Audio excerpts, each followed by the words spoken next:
My mentally unwell mother-in-law suddenly needs surgery where we live after finding out I'm heavily pregnant and is demanding that we house her.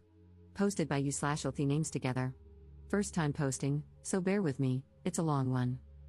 A little backstory for context: I'm 8 months pregnant, and we already have a toddler. We moved about 4 hours away from my mother-in-law shortly after our toddler turned 1. My husband found better work here, and we no longer had to deal with my mother-in-law showing up at our house multiple times per week to help with our toddler. Win-win. My brother-in-law and sister-in-law have 1 toddler and live less than 5 miles from my mother-in-law. My brother-in-law has a different dad than my husband, who has since remarried. My sister-in-law has both parents, who live about 15 miles from them.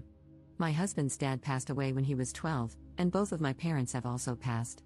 This makes my mother-in-law our children's only living grandparent, which comes into play later.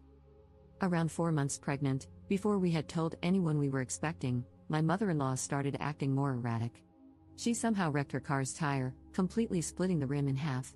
She was later found walking around her apartment complex barefoot in the middle of the night, claiming she was looking for her dog, who was inside her apartment. Then, she started beating on her neighbor's door around 2 a.m., enough to cause significant damage because she said she needed a phone charger.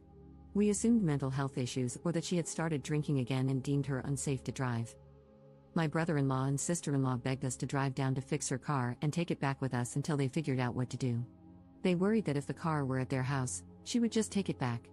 So, we drove down, fixed the car, and brought it back with us, where it has since been killing a patch of grass in our yard. About a month ago, things seemed to have smoothed over, so we told my brother-in-law and sister-in-law we were expecting. We asked them to keep the news to themselves until we were closer to delivery, but they told my mother-in-law shortly after. Lesson learned. My mother-in-law immediately spiraled. Suddenly, she needs a surgery that can only happen where we live. She told me she had scheduled the procedure and would need me to pick her up and take her to the appointment because we have her car. Turns out, this appointment is just with a specialist to determine if she even needs the procedure. She scheduled this appointment for next week. I let her know I was summoned for jury duty next week and had a doctor's appointment of my own, so I couldn't miss more work. At this point, my mother-in-law started pulling in my husband's aunts to repeatedly call him, insisting there's no reason we can't pick her up over the weekend and let her stay at our house until the appointment. Of course, my mother-in-law agreed. They argued that none of this would be necessary if you hadn't essentially stolen her car. My brother-in-law and sister-in-law refused to drive her more than an hour closer to us and insist we should just give her the car back so she can drive herself home. We told them we aren't holding her car hostage. If they drive her here, she can have it. We have enough to worry about as it is without adding my mother-in-law to the mix, but we can't make a round-trip drive down there. Last night, my husband called her and asked if she could at least reschedule for September, when we'd have more time to figure out the logistics. She refused. Why? Because if she doesn't get seen until September, she won't be able to have the surgery until after I've had the baby. My husband pushed back, saying she wouldn't be at the hospital with us anyway and wouldn't be seeing the baby until she's vaccinated, regardless of where she lives. She started screaming that he's never done anything for her, that our children deserve to have grandparents, and that if we won't take care of her when she needs medical attention and are going to keep her away from her grandchildren for no reason, we'll regret it, etc. My husband got upset and told her she wasn't the problem, but the timing of the appointment was, and she should reschedule. At that point, she called him a hateful bastard, so he hung up.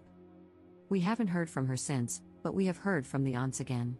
They still agree with my mother-in-law that we are in the wrong, that we should step up because she's the only grandparent our children will ever have, and that it's the children's job to take care of their aging parents, etc.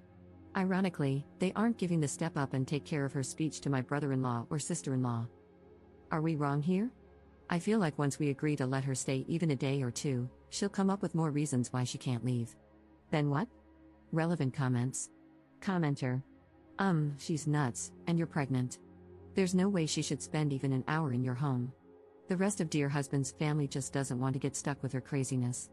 Listening to them is like getting legal advice from someone you're suing. It only serves their interests, not yours. Op's response. This is what I told one of his aunts when she asked, "What's the problem with her staying at your house?" I replied, "What's the problem with her staying at yours?" Commenter 2. And the reply from the aunt was what? Also, she called her son a bastard? Does she know what she called herself there? Op's response. She said it's not her place because it should be us stepping up to take care of her, adding some of the "this is the only mom you're gonna get" guilt herself. And yes, it was his mom who called him a hateful bastard, but she definitely didn't see it as an insult to herself. My husband said she had never tried to use his dad's death against him and couldn't understand why she would go that far over being asked to reschedule a doctor's appointment. Commenter 3. You can probably hire a bonded driver to drive it back to her, it might be cheaper. A dark thought does cross my mind, though. Have the car checked by a mechanic before you return it to her.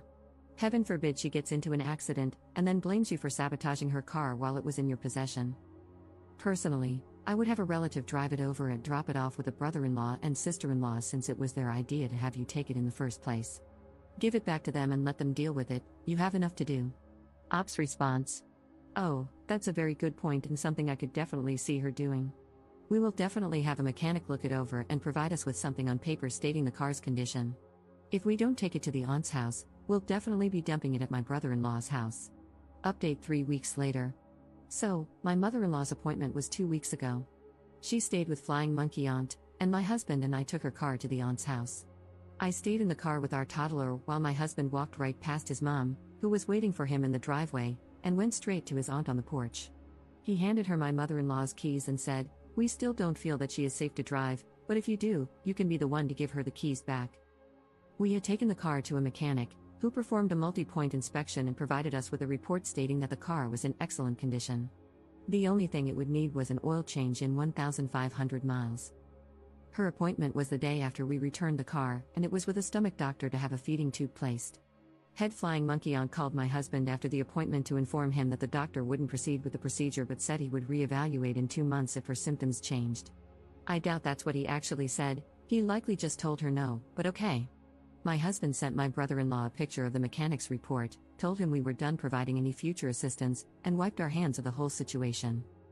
Fast forward to this week, my husband has been out of town all week because he was able to relocate with his job. They're covering all our moving expenses, the first 2 months' rent, the whole 9 yards. No one knows yet, as I've left it up to my husband to tell them when he wants.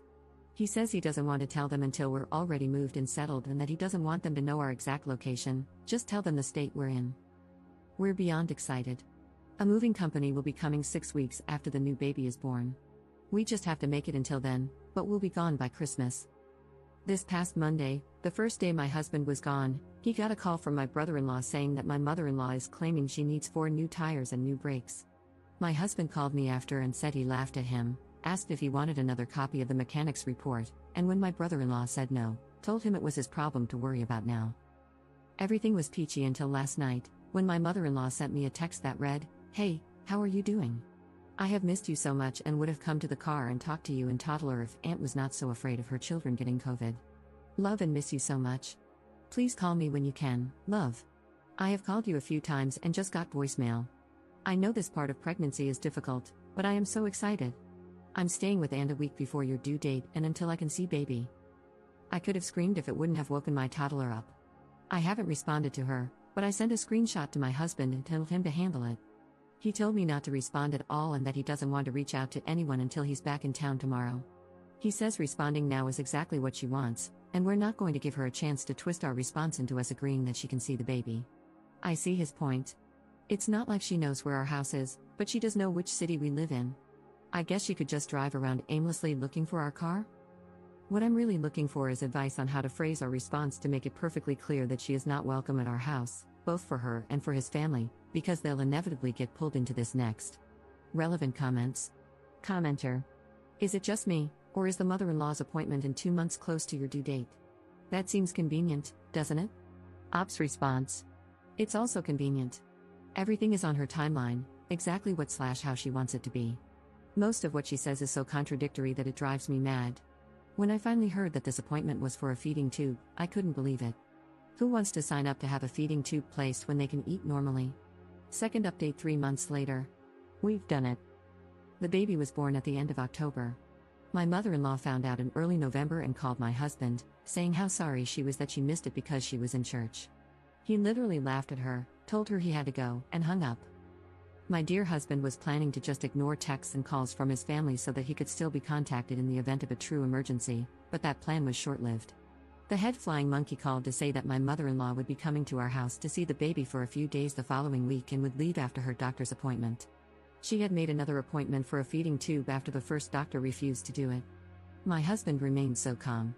He just said, "We've moved out of state, and when she started asking for our new address to send gifts for the baby, he simply said that we didn't need or want anything from them, had to go change a diaper, and hung up. We moved that following weekend. So far, we've enjoyed a peaceful Thanksgiving, a wonderful anniversary, and are ready for a Merry Christmas, just the four of us. My husband blocked his family with the exception of his brother. I didn't want to push him to block anyone, so it's nice that he's come to this conclusion on his own, and our future looks so calm. Relevant comments. Commenter. Congratulations, I love reading the threads where the ops and their spouses actually do something about the problem. You and your dear husband are awesome. Ops response. 6 months ago, I was talking to / texting my mother-in-law every day. She would start calling around 5 or 6 a.m., and it was so hard to break away from that. 3 months ago, we felt so enmeshed, borderline codependent on her. Even though the daily calls and texts had slowed, it was hard to think clearly. Today? We feel free. Instead of worrying about a fully grown woman, we're able to focus on our growing little family. All that to say, it's a difficult process when you're going through it, but it feels amazing when you're able to cut out the toxic. Commenter 2. My mother used to call me very early in the morning, for example, 5 a.m., when she was old and needed some trivial assistance, such as changing a light bulb. She called on the landline, everyone else used the mobile. So, I unplugged the landline every night. I was certain she would be able to get herself to the hospital if it was an emergency. Her phone had a big button with a red cross on it, and that button dialed emergency services. Ops response. Similar for us. She would call and say something like, "Happy Tuesday. I'm sure you've got to go to work, so you're probably about to get ready," which led to at least 30 minutes of her talking about what she was going to do that day, asking what we were going to do that day, how our night was, etc. It was such a draining way to start my day, especially because I didn't actually have to be up until around 7 to get to work.